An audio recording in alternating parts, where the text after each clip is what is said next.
So I'm joined with Kevin Barry, who's kindly joined me during a busy training session. How's everything going, Kev?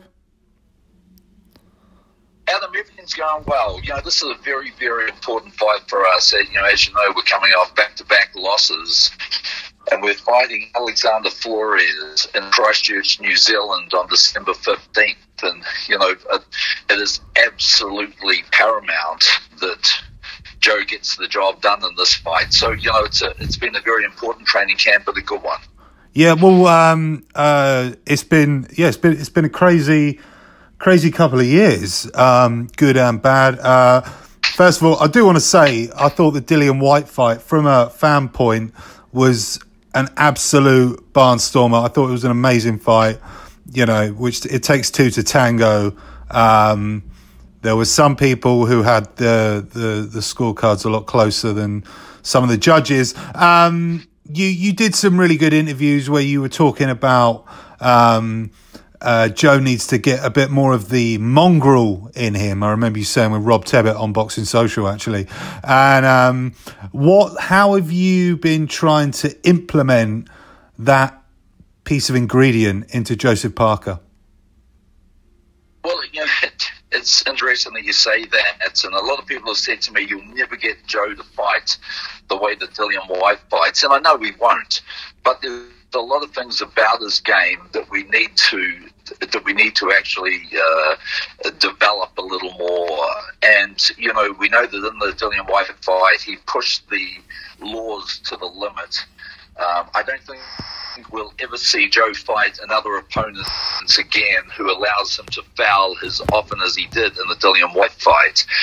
What we've done in sparring this camp is I've given, Joe and I have had a lot of heart-to-hearts, and there's a lot of things with his game that we've worked on, where the not-so-nice Joseph Parker has come out in sparring, where he's hitting the sparring partners low, he's hitting them in the back of the head, he's hitting them in the thigh, he's hitting them in the back, he's been his forearm across their throat. So there's a lot of things that we're trying to, I wouldn't say make as a part of his repertoire, but definitely we want to have those tools available if we need to use them.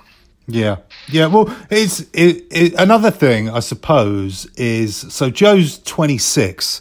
So compared to Dillian Whyte, Anthony Joshua, like all the top heavyweights, they're 29 at the minimum, 30 plus, aren't they? So Joe and you guys are almost still in a bit of a learning stage in your career. Do you think maybe the world title came a bit too early for you? It seemed like Joe was fast-tracked a little bit. No, look, it was no secret that we fast-tracked him because for 3 years in a row we fought 5 times a year and we were fighting good quality opponents. And we really, we pushed Joe to the limit. We didn't expect the world title shot to come in December of 2016, but it did. Yeah. And so as you know, with things like world title shots and with mandatories and belts being sort of monopolized by one fighter, the opportunity to fight for a world title doesn't come every day. So, we decided to accept that, and we were lucky enough, fighting a 29-0 Andy Ruiz to win a close decision. And we have no regrets because, Joe at the age of 24 was one of the youngest heavyweights of all time to wear the heavyweight belt. And without that belt, we could never, ever have done the business that we did in the Anthony Joshua unification fight. So, it's a tricky question to answer. If I say, it came too soon, well, then we would never have had the business that we've had this year. Of course, the Joshua fight, the way that our whole team was embraced by the British public and by Sky UK enabled us to get the Dillian Whyte fight on pay-per-view. Yeah. So, one thing led to another. Look, the Dillian Whyte fight, we had a very short camp. We gambled after speaking with Eddie said, look, there's a really good chance that the winner of this fight will get the April fight with Joshua.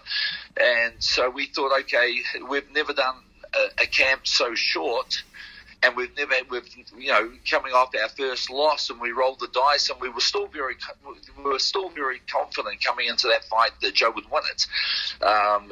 But we never had a lot of luck. The headbutt to the cerebellum in the second round changed everything. I think the first 6 minutes, everyone could see exactly what the game plan was. They could see that Joe was having his way with Dillian Whyte. He was beating him to the punch. The speed was too much. He was more or less hitting him at will before the headbutt. And after that, the wheels came off a little bit, and he lost all the middle rounds, only to come back and nearly get a spectacular knockout at the end. Yeah. But, these things happen. Now we're fighting Alexander Flores. We're in a fight where, this is Joe's career. Joe has to win this fight and win impressively, to get the Joseph Parker train back on the rails. Yeah. So what as we saw Joseph Parker obviously go down in this fight. We spoke about the headbutt, but be it a headbutt, Joe's been headbutted before and hasn't gone down. What was it like as a trainer? But he's never been headbutted before, and he's never ever been headbutted in the cerebellum behind the ear. None, never at all. Okay, fair enough. Accidental. I mean, it happens. Who was headbutted in the cerebellum, who actually went down and got up. Most guys would never ever have got back on their feet. It was a big hit, wasn't it? Yeah. How can you ever plan? This is not a headbutt to the forehead, the nose, the chin. This was a headbutt to the cerebellum behind the ear, the thinnest skin on the skull. Yeah. And Joe fought the rest of the fight concussed. Look, so there's no concerns. Mate, I'm stating a fact. Yeah. Okay. Well, it's just as a trainer, it was more in the place like you've never had to deal with that situation you've been talking about just then. What was that like with Joe? Have you found out more about Joe? Has Joe found out more about you? Have you sort of grown more after these knocks in the career? Oh, look, we've always been a very, very tight team, and Joe and I are exceptionally close. You're like family, aren't you? And we are family. Like, he lives in my house with me. He's every bit of, another son to me. So the two losses, Joe, they also hurt his trainer Kevin Barry greatly. Our whole team was very disappointed because we'd gone 5 years of on an undefeated run. It was a tear through the heavyweight division, and you look at the Joshua fight. After 6 rounds, the fight was relatively even. Yeah. Only for the bigger man to come ahead on points, but you also look at that fight, and Joshua did not have his way with Joe, and yet he has with everyone else. He's just knocked out and destroyed. So we know it's we know there's probably a few people that would like to see that fight again. We know that there's a lot of British fans who want to see Parker Dillian Whyte again. And that's definitely. That Joe, I talked about us having heart to heart. We've got, mate, our focus at the moment is Alexander Flores. Look, a guy that's been. He's 17-1, 15 KOs. He's been preparing himself as good as he possibly can. He's sparring Dominic Brazil. He's sparring Andy Ruiz. He's going to come to New Zealand in very good shape, and he's going to try to get Joseph Parker coming off back-to-back losses at a vulnerable time and destroy his whole career. So our focus is that. But, right at the moment, we can only look one fight ahead. But, everything going well on December 15th, and, the training camp has gone good. There's no reason why everything won't go well. Then we can start focusing on next year, and there is a real burning hole inside Joseph Parker to have another lick at Dillian Whyte. So, mate, that fight's going to happen at some stage, whether it's next year or the year after. Those two guys will shoot again, and the next time it'll be a different story. Okay, man, it's great to hear. So, obviously, this is more of a quick opinion than a question to see if you agree with it. As like Joe's trainer, he's 26. Despite the 2 losses, you've still seen enough in him to go on and still do great things in his career.